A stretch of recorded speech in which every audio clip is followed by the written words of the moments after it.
Tysons is a prime example of the evolving Northern Virginia real estate landscape.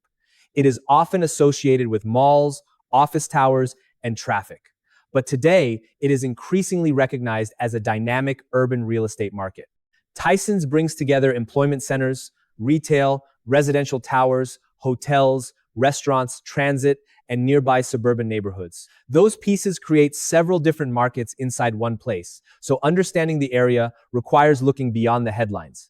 Historically, Tysons was designed for cars. It emerged as a major employment hub and retail destination, with wide roads and large single-use sites. That pattern shaped how people worked, shopped, and evaluated housing around the area. With metro access and redevelopment efforts, the conversation has changed. Tysons is moving toward a mixed-use environment, where apartments, condos, hotels, restaurants, and public spaces sit closer together. The transformation is real, but it is unfolding over time. That timing matters. Daily life is still defined by current construction, traffic, services, and costs. Strong decisions respect today's reality and treat future improvements as a potential bonus, not a guarantee. For buyers, the better question is not whether Tysons is good. It is which version fits the way you live. Some buyers want a condo near metro, dining, and shopping. Others want more space and a quieter setting nearby. That nearby setting might be a townhouse or single-family home in Vienna, McLean, Falls Church, or Dunloring. The trade-off may be less walkability, but more space or a different neighborhood feel. Proximity to Tysons can influence demand beyond its borders. For sellers in surrounding neighborhoods, access to Tysons can be a meaningful selling point for buyers who want the jobs and amenities without the density. But proximity has to be explained through the buyer's routine, not just a distance on a map.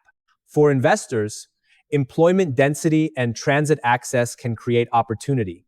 But condo fees, rental regulations, parking, financing, tenant demand, and competition from new apartments can change the result from one unit to the next. Real estate value is not solely about the property. It is also about infrastructure, job access, transportation, amenities, land use, and the way people actually move through the area. A buyer may ask, "Can I afford this?" A seller may ask, "Will buyers recognize the value?" An investor may ask, "Does this make sense financially?" And a homeowner may ask, "What could become an expensive mistake?" Northern Virginia is not a monolithic market. Fairfax, Arlington, Alexandria, and nearby communities can behave differently. Even within one jurisdiction, a condo and a detached home can carry very different risks and buyer demand. In the Tysons office and retail core, commute patterns, school preferences, property condition, and everyday services influence demand. Newer condo buildings can look similar but differ in lifestyle, fees, amenities, parking, rental rules, and management. In McLean, Vienna, and Falls Church, the best choice is not always the obvious one. It depends on the property, timeline, contract terms, cash position, financing, and long-term goals. Real estate decisions blend numbers and behavior. Price, payment, taxes, and fees matter. So do anxiety, emotion, negotiations, and appraisals that fall short. A strong negotiator understands what the numbers indicate and what market behavior suggests. A solid plan does not eliminate every risk. It identifies the most significant risks early and determines which are acceptable. In a purchase, that may include financing, appraisal, inspection, and resale value. Common mistakes include viewing Tysons solely as a shopping district, overlooking condo fees and building health, and misunderstanding redevelopment timelines. Northern Virginia has its own rules and buyer behavior. Supporting documents and realistic schedules deserve close review. For buyers, do not treat the home search as a list of bedrooms and price. Treat it as a decision system. What is the full monthly cost? What are the rules? What repairs might be needed? How long will you own it? A buyer who answers those questions before making an offer is usually more strategic. For sellers, the home has to be positioned so the right buyer understands its value quickly through accurate pricing, preparation, organized documents, and strong offer terms.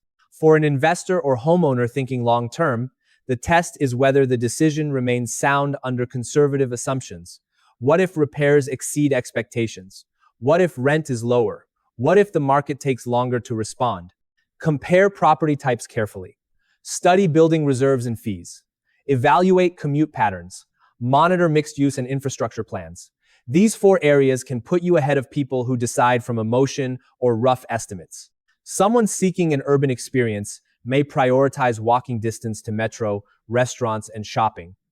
A condo may fit, but the buyer still needs to evaluate total monthly costs, parking, association rules, and what the fee includes. Someone working in Tysons may prefer not to live in the urban core. They could look toward Vienna, McLean, Dunloring, or Falls Church for a townhouse or detached home. The trade-off may be less walkability in exchange for more space. A property may seem close on a map, but offer a very different daily experience because of metro access, road conditions, and trip timing. Buyers should consider their actual routines, not just mileage. Metro access can add value, but it should be evaluated practically. For regular transit users, being near a station is advantageous. For drivers, parking and road access may matter more.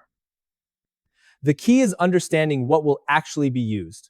For condo buyers, building level differences can be as important as neighborhood differences. Nearby buildings may have distinct fees, amenities, rental policies, reserves, and management. Modern finishes do not eliminate the need to review operating costs.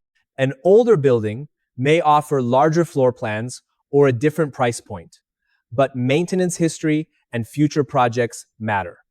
Investors should analyze purchase price, fees, rental restrictions, parking, operating expenses, and apartment competition. Sellers should understand the likely buyer profile and connect the property to the life that buyer wants. Resale deserves attention from the beginning. Ask who will want the property in 5 or 10 years, and whether parking, amenities, and association policies support demand. Redevelopment plays a crucial role in Tysons' evolution. The area is transitioning from a car-centric hub to a mixed-use environment, but the process unfolds over time. Buyers must separate current conditions, ongoing construction, and long-term plans. This distinction is vital when paying a premium based on future expectations. Improvements can create opportunities, but timelines can shift with market conditions and development priorities. A strong purchase should be grounded in today's reality, with future enhancements treated as a bonus. Buyers should consider resale from the outset. Who will want the property in 5 or 10 years? Is it appealing to commuters, first-time buyers, or investors? Properties with broad appeal may behave differently from those targeting a narrow audience. Time horizon changes the analysis. A short-stay buyer may prioritize flexibility. A long-term resident may focus on neighborhood evolution. An investor may emphasize rental demand and operating expenses. The same property can look different depending on the holding period. Tysons is not simply a good or bad market. Start with the property, then evaluate the building or community. Consider transportation, daily routines, surrounding development, long-term plans, and total costs, compared with realistic alternatives. Real estate decisions are strongest when they account for both the property and its environment. If you enjoy our content, please like and subscribe to support the channel. It really helps us keep creating high-quality videos.